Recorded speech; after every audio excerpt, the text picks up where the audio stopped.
Este podcast contém conteúdo criminal não recomendado para crianças ou pessoas mais sensíveis. Depois de entendermos como a polícia conseguiu redesenhar o crime que transformou Matheus da Costa Meira no atirador do shopping, agora eu converso com o psicólogo Carlos de Faria, o criminólogo Christian Costa e com um dos mais respeitados psiquiatras forenses do Brasil, o Dr. Guido Palomba. Com esses três especialistas da mente, vamos entender melhor o que se passa na cabeça de um esquizofrênico com tendência ao crime. Se você ainda não ouviu o primeiro podcast deste caso, minha sugestão é ouvi-lo antes de seguir adiante, porque senão você pode ficar de fora das respostas que vamos buscar aqui. O que é esquizofrenia? Todo esquizofrênico pode se tornar um criminoso? A esquizofrenia tem cura? Um esquizofrênico criminoso pode, um dia, deixar o centro de custódia? Eu sou Beto Ribeiro, roteirista, entrevistador e ao lado de Carla Albuquerque, diretor do Anatomia do Crime. E assim como a série, este podcast também é produzido pela Media Land.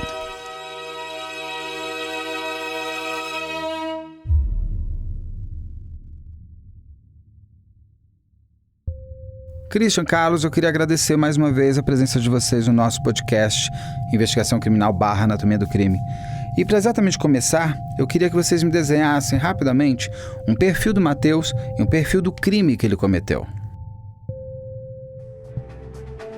Matheus, um jovem que morava no centro de São Paulo, estudante de medicina, ele vivia só, era uma pessoa solitária, uma pessoa com dificuldade na sua inter-relação pessoal, uma pessoa que tinha o apoio da família para sobreviver em São Paulo, ele recebia um valor significativo por mês, de maneira que ele conseguia pagar as contas deles e viver.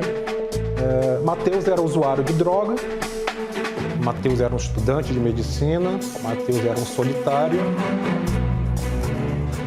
Ele abandona o tratamento psiquiátrico de remédios e passa a usar cocaína, misturado talvez com alguma medicação de cunho psiquiátrico. Ele tem ouvido vozes que pedem para que ele mate. Dentro do entorno familiar permissivo dele, ele consegue uma arma e busca uma multidão, pois ele precisava matar, simplesmente matar. Ele entra no cinema com uma metralhadora que ele consegue por contrabando e dispara primeiro na imagem dele, no reflexo do banheiro, do espelho do banheiro, e depois ele vai para a sala de exibição, onde de pé ele vai acertar as pessoas que estão sentadas, né? Exatamente por essa posição, são tiros fatais. Ele dá algumas rajadas até acabarem as balas. Por não conhecer a arma, não ter tido tempo de treinar com essa submetralhadora, ele se enrola um pouco na troca do pente, da munição, e aí ele é detido pelas próprias pessoas que estão no cinema. Num primeiro momento, aquelas pessoas que veem ele entrar na sala de exibição, porque cria aquela luz, né? Quando o indivíduo entra na sala de exibição de filme, com o filme acontecendo, as pessoas veem ele com a arma, mas acreditam que é uma pegadinha, uma brincadeira. Jamais imaginam que uma pessoa entrou no ambiente de shopping, no ambiente protegido, com uma submetralhadora.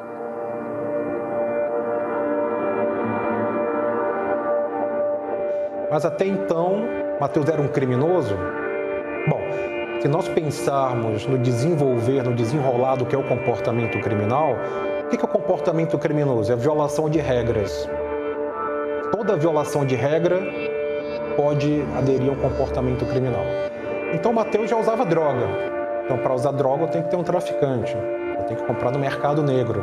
Não chego numa farmácia, no shopping e compro droga. Então ele já tinha uma propensão, ele já era usuário de droga. Matheus pirateava CDs. Ok, um crime de menor impacto, mas é um crime, já é um comportamento criminal. Ele já tinha vários delitos. Em relação à estrutura psicológica, comportamental do Matheus, isso foi uma grande discussão pela característica do crime por não ser algo comum no Brasil. Mas esse tipo de crime, essa característica de crime de entrar num cinema com uma submetralhadora e matar as pessoas, não era, até então, a realização de um criminoso a cada final de semana, não. Então, Matheus, ele inaugura, infelizmente, uma nova modalidade de crime que já era muito comum, ou já é muito comum em outros países, que é a característica do matador em massa. Ele traz essa ideia da onde? De uma patologia, de uma loucura, de um quadro psicótico, como se discutiu muito na época. Ele era um psicopata puro, um indivíduo com transtorno de personalidade. Dr. Guido, eu vou emendar direto 3 perguntas com você. Primeira, o que é esquizofrenia? Segunda, o Matheus é esquizofrênico? E a terceira, um pouquinho mais longa. A esquizofrenia pode ser o gatilho para ele se tornar um assassino ou essa maldade está nele independente da psique problemática que ele tenha? O Matheus foi diagnosticado como portador de esquizofrenia. Esquizofrenia é uma psicose. Esquizofrenia é uma ruptura com a realidade. Ou seja, uma parte fica conservada e a outra parte rompe completamente com a realidade. É um transtorno, é um distúrbio do conteúdo do pensamento. O conteúdo do pensamento é delirante. É só isso? Não. Existem também as alucinações auditivas. O que são alucinações auditivas? A pessoa escuta, por exemplo, vozes. Vozes que as outras pessoas não escutam. Vozes que não existem. As vozes falam, faça isso, faça aquilo. São vozes muitas vezes imperativas, que dão ordens e a pessoa segue. Então, tomado pelo pensamento delirante, sentindo aquelas alucinações auditivas, ela pode partir para o delito, e são delitos absolutamente sem nenhum tipo de correlação com a realidade. Por exemplo, entra dentro do cinema e descarrega essa metralhadora, matando pessoas que ele não conhecia, nunca tinha visto. E outra coisa, não reivindica nada, não rouba nada, não leva nenhum tipo de vantagem, não faz nenhum discurso político, nada. Então, isto mostra que ele estava num estado delirante e alucinatório. Carlos, tenta me explicar, porque eu acho que é uma das coisas que as pessoas menos conseguem entender, inclusive eu. Que vozes são essas que o Matheus diz ouvir? O mais interessante das vozes que ele ouve e que pede genericamente para ele matar alguém, advém de uma sensação de aniquilamento interno que o esquizofrênico vive. É como se um aspecto saudável da personalidade vivenciasse esse aniquilamento do ego e é transformado num pensamento paranoico de aniquilar o outro. Quando ele vai aniquilar o outro, é uma tentativa de aniquilamento de si próprio, do lado doentio da personalidade.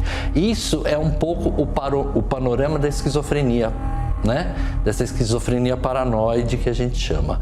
É óbvio que nem todo esquizofrênico sai dando tiro por aí. Então nós falamos de comorbidade. Tem um comportamento esquizofrênico mais uma base psicopata. O comportamento esquizofrênico foi ativado e seriamente inflacionado pelo uso da cocaína, que não era pouco.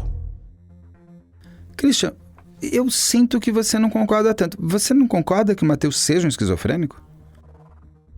À época, Matheus foi avaliado, da minha maneira de entender corretamente, com transtorno da personalidade.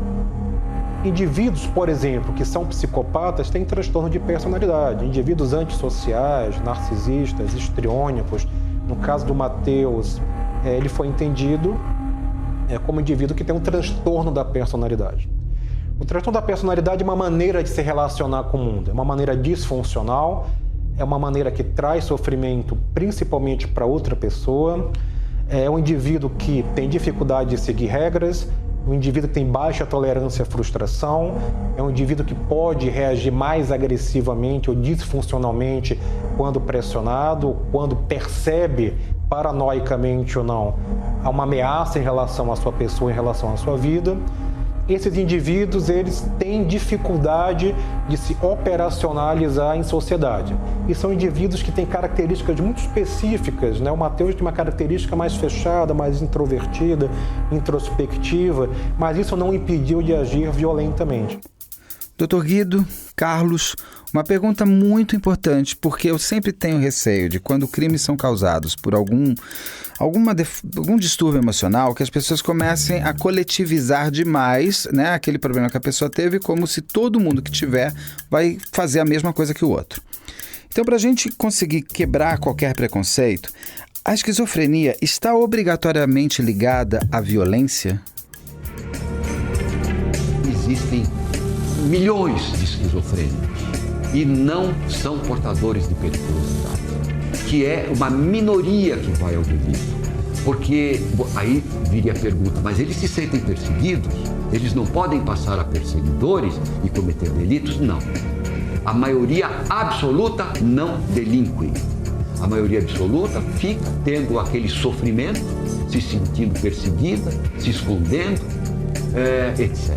Nós temos experiências de esquizofrênicos internados antigamente em hospitais que jamais foram agressivos, muito pelo contrário. E através do tratamento da arte-terapia, da terapia laboral e ocupacional, se desenvolveram grandes artistas. Acho que o mais importante desse caso é a voz imperiosa que ele ouvia de aniquilamento do outro. Isso é muito interessante no aspecto simbólico, que é a tentativa de aniquilar o aspecto doentio da própria personalidade. Uma das coisas que me chama a atenção é que o Matheus morava sozinho numa cidade como a cidade de São Paulo. Não que morar numa cidade menor te deixe um pouco menos... um pouco mais longe da violência, não isso. Mas na cidade como São Paulo, ele até conseguiu um certo anonimato, ninguém conhecia ele conseguia transitar melhor, inclusive transitar melhor para conseguir drogas, para conseguir se medicar sozinho, para conseguir não se medicar com o que ele tinha que se medicar. Um esquizofrênico como ele não deveria ter alguém mais próximo? Morar com a família não é bom para o esquizofrênico, até para ele ser ajudado? A família do esquizofrênico deveria ficar mais próxima e toda a família deveria prestar muita atenção no aspecto em que ela é permissiva a certos comportamentos de seus filhos.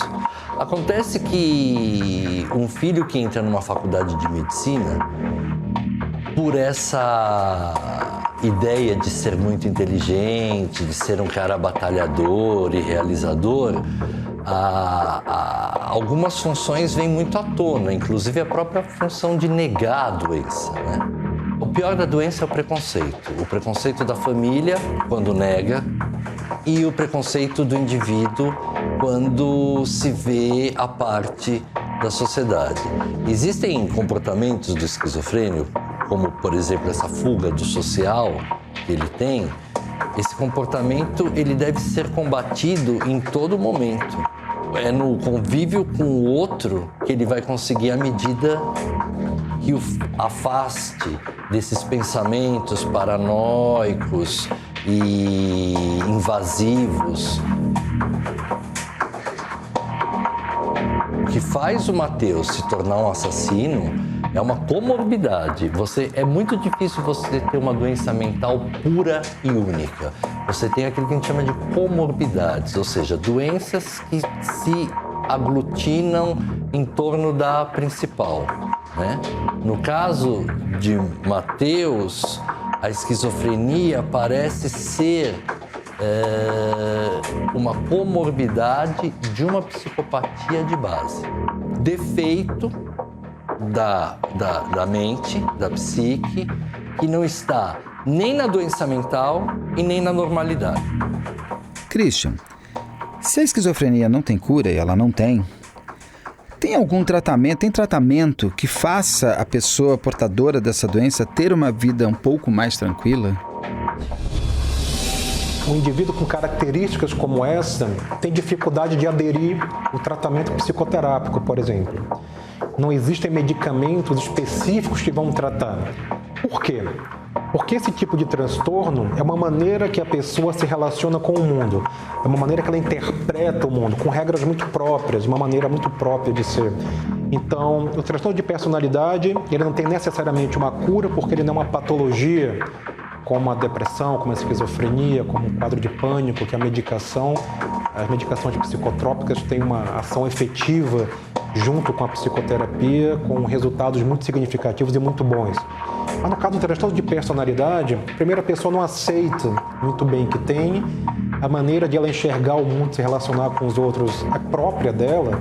Então, o tratamento é muito difícil para essas pessoas e dificilmente o indivíduo, que não seja com essa característica, não seja por uma influência da família, de amigos, dos cônjuges, vão buscar o tratamento. E quando buscam o tratamento, é muito difícil a efetividade da aderência ao tratamento, de mudar comportamentos, de mudar interpretações, de mudar a sua qualidade de vida de outras pessoas, porque ele não sofre, ele faz sofrer. Então a opinião do outro em relação ao seu comportamento disfuncional é insignificante para ele. Na época do crime, muita gente quis achar a motivação de tudo em cima do filme que passava na sala de cinema onde Matheus entrou e fez todo o crime que fez. O filme, O Clube da Luta, ele realmente tem violência, mas ele tem um pouco mais. Ele tem violência, tem morte e tem inclusive esquizofrenia. Teria alguma ligação entre essa ficção da tela com a realidade da sala de cinema? Ou foi tudo simplesmente ao acaso? Só lembrando que o Matheus não viu o filme. Christian, eu queria começar com você e depois o Dr. Guido continua. Que falou muito em relação ao filme na época, que era O Clube da Luta, né? Se o filme tinha evidenciado, tinha promovido, dado um start no comportamento violento do Matheus, e há estudos que demonstram que não. Você pode ser reativo a um filme violento, sua adrenalina ali criar uma identificação nos primeiros minutos após o filme. Aí você desenvolver uma ideia fixa a partir daquilo, não. Aquilo ali já era algo estruturado no próprio Matheus. Ele narrou para os policiais militares, após o crime, que ele necessitava matar alguém, que ele ouvia vozes.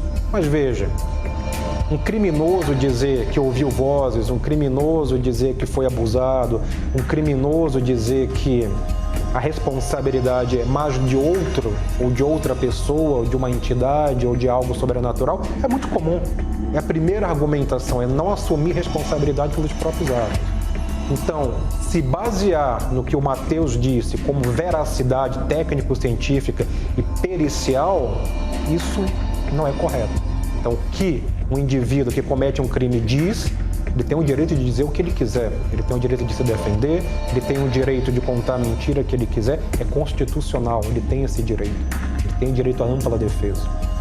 Mas o trabalho pericial, se basear puramente na argumentação interpretativa ou afirmativa do Matheus, há que ter cuidado.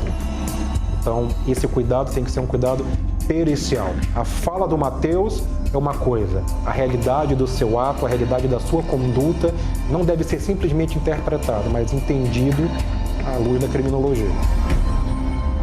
Essa tentativa de procurar uma compreensibilidade psicológica nas pequenas coisas, por exemplo, ele é normal porque premeditou, comprou metralhadora antes, ou ele só fez isso porque assistia um filme de lutas. Mas se ele tivesse assistindo também a um filme da Branca de Neve ou um desenho animado qualquer, ele faria a mesma coisa. Dr. Guido, na vida não existe o ser, né? E se fizesse isso, e se fizesse aquilo. A gente não tem essa possibilidade de ver como tudo teria acontecido. Mas a gente pode aqui elocubrar um pouco para tentar entender até onde a gente poderia não ter vivido coisas, né? O Matheus teria como parar, ou teria como parar o Matheus? Alguém poderia ter convencido de que ele não precisava de fato matar ninguém, aquilo eram vozes apenas que ele estava ouvindo. Esse crime poderia nunca ter existido. Quando a gente fala para um delirante, por exemplo, que ele está se sentindo perseguido, olha, não é verdade, você não está sendo perseguido. Você sabe o que ele acha? Que eu estou mancomunado com essa pessoa, que eu também estou querendo persegui-lo ou algo que o valha. Entre o delírio e a vida normal, ele sempre vai ficar com ele, senão não é doente mental.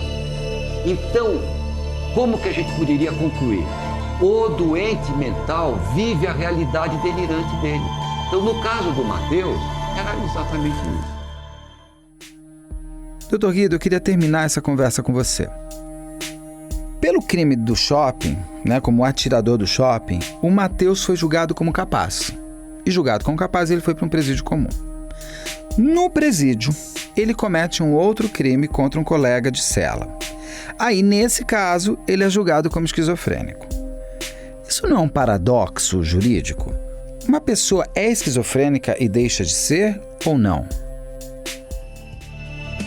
Eu insisto que todo crime é uma fotografia exata em cores do comportamento do psiquismo. E como quem manda no comportamento são os dados mentais, se nós pegarmos a morfologia do crime do Matheus, é um crime que ou nós admitimos que ele tem transtorno mental, ou senão fica incompreensível esse delito.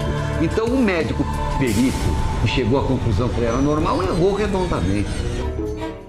Para ver as imagens deste caso, as fotos do local de cinema onde tudo aconteceu, a reconstituição do crime, assista a este episódio no Investigação Criminal e no Anatomia do Crime. Para isso, acesse nosso canal Operação Policial no YouTube. É youtube.com/op Operação Policial, youtube.com/op Operação Policial. No próximo caso do nosso podcast, conheça o retrato de Yves Ota, o garotinho que foi sequestrado e morto com apenas 8 anos. Esse crime paralisou o Brasil às portas dos anos 2000 e até hoje causa comoção. Nesse episódio, você vai saber todos os detalhes da investigação de sequestro e também vai ouvir um depoimento forte e emocionante de Massataka Ota, o pai de Yves. E siga também a Media Land nas redes sociais. É sempre @MedialandPlay. O podcast Investigação Criminal está disponível nos aplicativos Spotify, Apple Podcast, Google Podcast, Castbox, Deezer. Não deixe de seguir a gente para não perder nenhum novo episódio. Este podcast é uma produção original da Media Land, com roteiro e narração de Beto Ribeiro, direção-geral de Carla Buquerque, captação de som André Monteiro, coordenação de pós-produção de Bruno Salvagno, edição e finalização de áudio de Chico Mendes.